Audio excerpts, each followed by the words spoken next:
નકલી traffic memo બનાવી આરટીઓમાં જમા કરાવીને ગાડી છોડાવવાનો આખો ખેલ કચ્છમાં સામે આવ્યો છે, જ્યાં એક વ્યક્તિ પોતાનો એટલો હોશિયાર માનતો હતો કે પોલીસને છેતરવાનો પ્રયાસ કર્યો, પરંતુ કચ્છ પોલીસે શંકા જતા તપાસ કરી તો આખું કૌભાંડ ખુલ્લું પડી ગયું.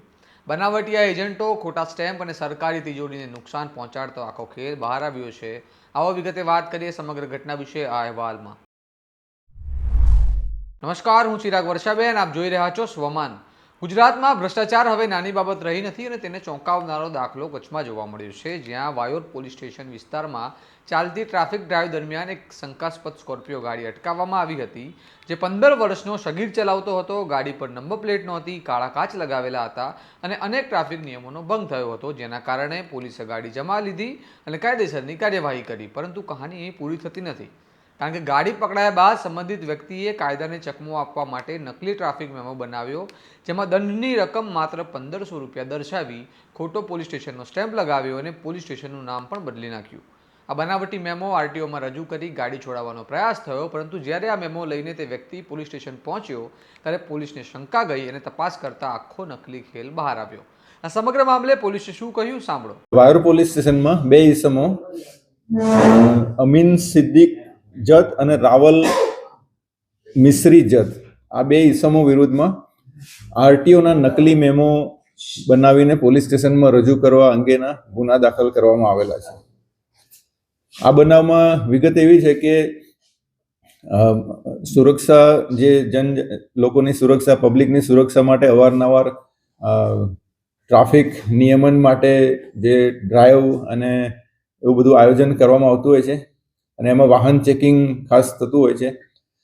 એમાં 26/9/2025 રોજ વાહન ચેકિંગ ચાલુ હતું ત્યાં વાયોર પોલીસ સ્ટેશનમાં, અને પીએસઆઈએ એક મહિન્દ્રા સ્કોર્પિયો ગાડી પકડેલી હતી, જેમાં ડાર્ક ગ્લાસ હતા, GJ12CG 9854 નંબરની ગાડી, એમાં કાળા કાચ હતા અને એ ગાડીનો જે ચાલક હતો એ માઇનોર દેખાતો હતો. એટલે એને રોકીને ઉંમર પૂછી તો એની 15 વર્ષ ઉંમર હતી અને પાછળ ગાડીને પાછળની નંબર પ્લેટ નથી. એટલે આટલા બધા મલ્ટિપલ ઓફેન્સીસ હતા, એટલે એ ગાડીને MV Act 207 મુજબ ડિટેન કરવામાં આવેલી હતી અને એને પછી ડિટેનનો મેમો આપવામાં આવેલો હતો. પછી એ જ છોકરો જેને પકડેલો હતો એ જ છોકરો થોડા દિવસ પછી આરટીઓનો મેમો ભરીને રિસિપ્ટ લઈને આવ્યો અને ત્યાં રજૂ કર્યો ગાડી છોડવા માટે. એટલે એ મેમો ઉપર ડાઉટ ગયો, કારણ કે 1500 રૂપિયા ભરેલા હતા અને દયાપર પોલીસ સ્ટેશનનો મેમો હતો. એટલે આ ચેક કરવામાં આવ્યું ત્યારે ખબર પડી કે આ જે મેમો છે એ ખોટો છે. દયાપર પોલીસ સ્ટેશનનો મેમો ખોટો બનાવેલો છે અને એ મેમો આરટીઓમાં એના આધારે 1500 રૂપિયાનો દંડ ભરીને આ ગાડી છોડાવવા માટે આ ભાઈ આવેલા છે. એટલે પછી તપાસ કરતા ખબર પડી કે જે અમીન સિદ્દીક જત જે છે એને ડ્રાઈવર તરીકે બતાવવામાં આવેલો છે અને ગાડીના ડ્રાઈવર તરીકે એને બતાવીને એના નામનો મેમો દયાપર પોલીસ સ્ટેશનનો મેમો જનરેટ કરવામાં આવેલો અને એ મેમો ભરીને અહીંયા વાયોર પોલીસ સ્ટેશનમાં આ વાહન છોડાવવા માટે આવેલા હતા. એટલે આ બંને ઈસમો જે છે, રાવલ મિશ્રી જત અને અમીન સિદ્દીક જત, એ બંનેની ઉપર ખોટા આ રીતે ફોર્જરી વાળા ડોક્યુમેન્ટ્સ રજૂ કરવા બદલનો ગુનો દાખલ કરવામાં આવેલો છે. સાહેબ, આનાથી અગાઉ આરોપીઓએ આવું કંઈ કૃત્ય કર્યું છે અને ખાસ કરીને આ જે સરકારી પોલીસ સ્ટેશનનો જે સ્ટેમ્પ બનાવનાર કે એ દિશામાં કંઈ તપાસ કરવામાં આવશે? જી ચોક્કસ, આ બધી દિશામાં તપાસ કરવામાં આવશે કે આ લોકોએ કેવી રીતે આ ડોક્યુમેન્ટ બનાવ્યા, કોણે સહી કરી છે, સિક્કા ક્યાંથી મેળવ્યા, પોલીસ સ્ટેશનના સિક્કા એમણે ક્યાંથી મેળવ્યા એ પણ તપાસ કરવામાં આવશે અને કોણ કોણ આમાં સંડોવાયેલા છે. જો કોઈ ગવર્મેન્ટ અધિકારી, કર્મચારી સંડોવાયેલા હશે, કોઈ એજન્ટ સંડોવાયેલા હશે, કોઈ પણ વ્યક્તિ જેટલા પણ આમાં સંડોવાયેલા હશે એ બધાની ઝીણવટભરી તપાસ થશે અને દરેકની વિરુદ્ધ જરૂર પ્રમાણેની કાર્યવાહી કરવામાં આવશે. ખાસ કરી તો આ જે કોઈ એક પ્રકારની ટોળકી છે કે જેને આવા ઘણીવાર આખા કચ્છ જિલ્લામાં આવી ગુનાઓ આવી છે, એ કોઈ તપાસમાં આવ્યું છે?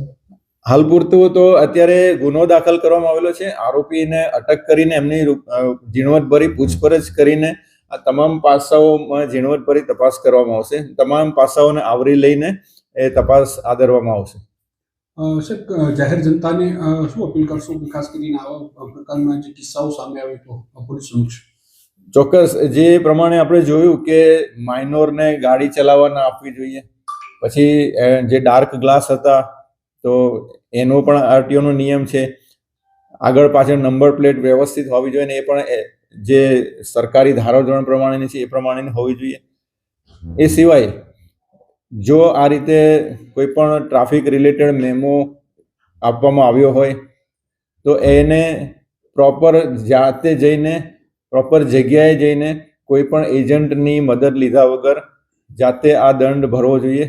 કારણ કે અત્યારે ઓનલાઈન મેમો ભરવાના પણ અમુક ફ્રોડ થાય છે, તો એનું પણ વેરિફિકેશન કરવું જોઈએ જેથી સાયબર ફ્રોડનો પણ કોઈ ભોગ ના બને. આ ઘટના માત્ર એક નકલી મેમોની નથી, પરંતુ તે બતાવે છે કે જો પોલીસ સમયસર સતર્ક ન બને તો કેટલાય લોકો ખોટા દસ્તાવેજો અને બનાવટી સ્ટેમ્પના આધારે સરકારી તિજોરીને ભારે નુકસાન પહોંચાડી શકે છે.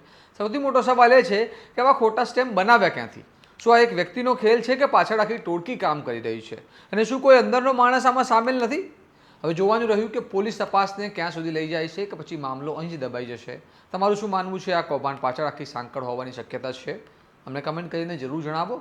આવા કડક અને વિશ્લેષણાત્મક સમાચાર માટે સ્વમાનની ચેનલને લાઇક કરો, સબસ્ક્રાઇબ કરો, શેર કરો અને જોડાયેલા રહો તમારા સ્વમાન સાથે. નમસ્કાર.